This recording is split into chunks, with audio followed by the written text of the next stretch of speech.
Recently, we discussed WWF stars who nearly defected to WCW during their heated rivalry. However, don't think that they were the only wrestlers looking to see if the proverbial grass was greener on the other side of the fence. Keep in mind, we're also looking at wrestlers from Jim Crockett Promotions, the promotion that was bought out by Ted Turner and turned into WCW. Why? Because they were also the WWF's biggest rival during the 1980s. So Wrestlelamaniacs, let's look at 7 times WCW stars almost defected to the WWF. Number 1. Hulk Hogan. Hulk Hogan's transformation into Hollywood Hogan has been seen not only as one of wrestling's greatest heel turns, but also evidence of Hogan's instinct for doing what was best for his career. In 1997, Hollywood Hulk Hogan and the New World Order were at the peak of their popularity, selling merchandise and pay-per-views, as well as kicking the WWF's behind in the Monday Night Wars. In 2015, WCW former bigwig Eric Bischoff met with WWE's former creative talent Bruce Pritchard to discuss the Monday Night War. During the show, fans learnt that Hulk Hogan's WCW contract was coming up and he seriously considered returning to the WWF. Not only that, but Hogan would return as a member of D-Generation X, passing the torch to Stone Cold Steve Austin. We don't know what's harder to believe, Hogan in DX or Hogan actually passing the torch to anyone else. Thankfully, this never happened, as we can't imagine Hogan doing anything to improve DX. Brother. Number 2. Randy Savage. In 1994, Macho Man Randy Savage left the WWF largely because he felt insulted by being relegated to the role of color commentator, with Vince McMahon reportedly shooting down Savage's request to work a lengthy program with Shawn Michaels that would lead to Savage passing the torch to the Heartbreak Kid. WCW lured Savage down to Atlanta, and the 2-time WWF champion proved that he still had plenty of gas left in his tank, winning the WCW World Heavyweight Championship multiple times and becoming one of the company's top babyfaces. He also brought his Slim Jim endorsement deal with him, snapping into it and adding money to WCW's cash-starved coffers. However, by 1996, the mercurial Savage was in the hate section of his love-hate relationship with Hulk Hogan, reportedly disgruntled over performing in Hulk Hogan's shadow.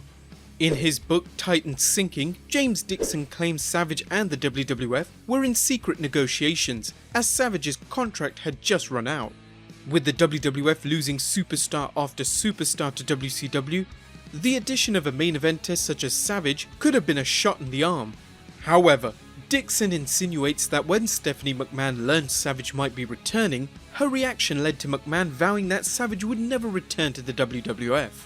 While it's never been confirmed, rumours have persisted for years that Savage had some sort of affair with the young Stephanie McMahon, believed to have occurred when she was around 17 years old. If the rumours are true, this could account for why Savage didn't return to the WWF, instead re-signing with WCW. Number 3. Ric Flair.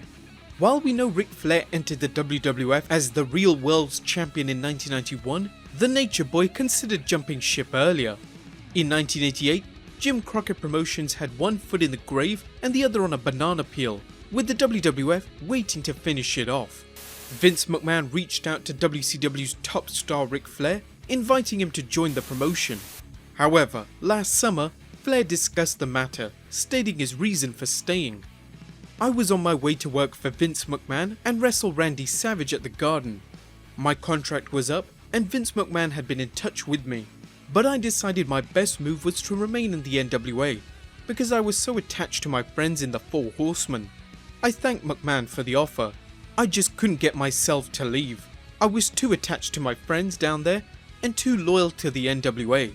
Ultimately, it worked out and I ended up working for Vince later. I respected Vince so much for asking me, but at that point, I just could not find a way to leave. Flair remained, and while Jim Crockett Promotions folded, Ted Turner brought it out, transforming it into World Championship Wrestling. Number 4. Ric Flair Again. In 1998, Slick Rick was sitting at home from WCW after an impasse with WCW's Eric Bischoff.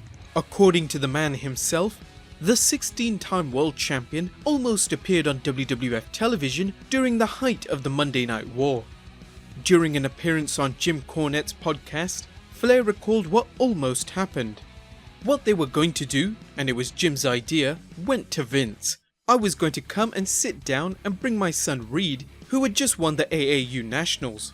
Jim Ross was going to get up and say, I was going to sit in the front row, right? Jim Ross was going to say, correct me if I'm wrong, Jim. If I remember right, ladies and gentlemen, tonight we have with us a special guest. A champion, a great wrestling champion, and they were going to walk over and congratulate Reed. So he was all excited about this. Unfortunately, attorneys became involved and Flair did not appear on WWF TV. He would return to WCW and have one last great run in WWE after WCW's collapse. Number 5. Nikita Koloff.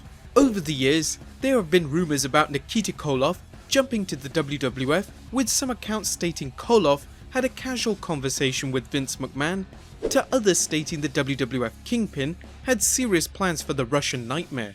For decades, wrestling lore had it that Vince McMahon wanted to bring Koloff into the WWF to headline WrestleMania 2 against WWF champion Hulk Hogan.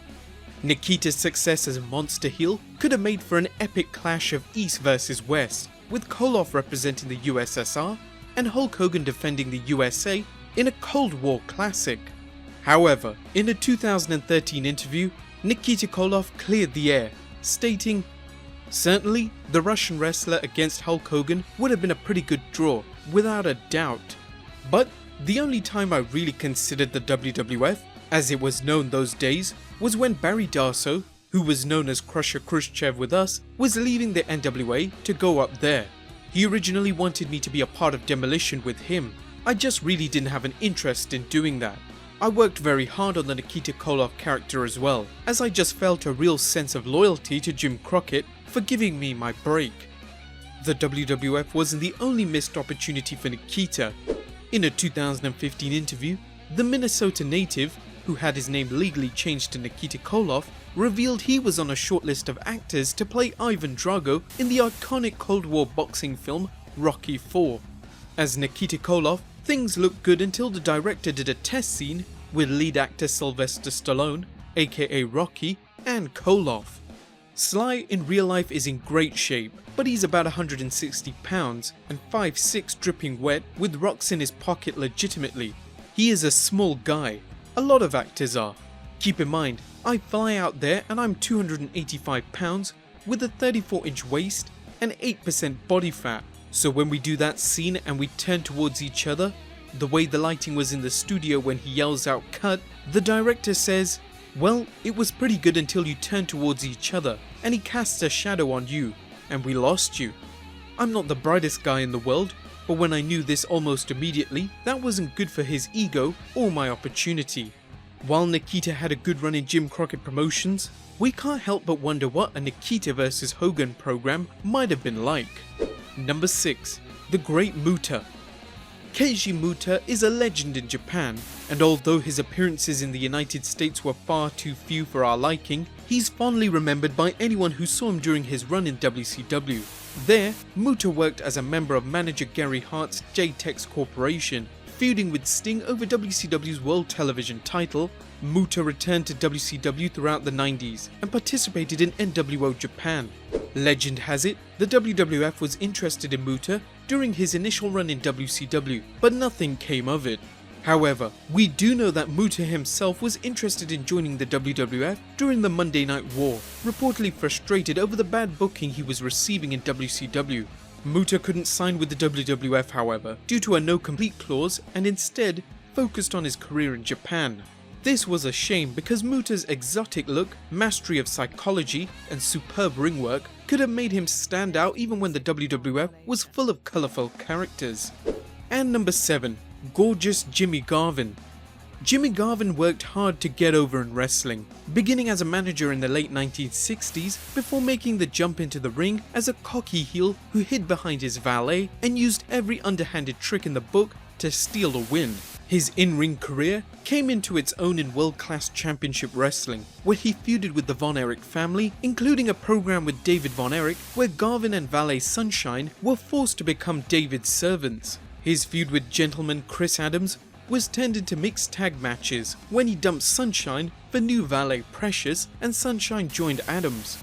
Around this time, he reportedly was invited to work in the WWF during the time Vince McMahon was signing competitors wrestlers, both to add them to WWF's roster and to hurt his competition at the same time by depriving them of said stars. Garvin claims he was approached by Jim Crockett Promotions and the AWA around this time, and chose Vern Gagne's AWA because of Gagne's history of making stars and the fact that the AWA was on ESPN.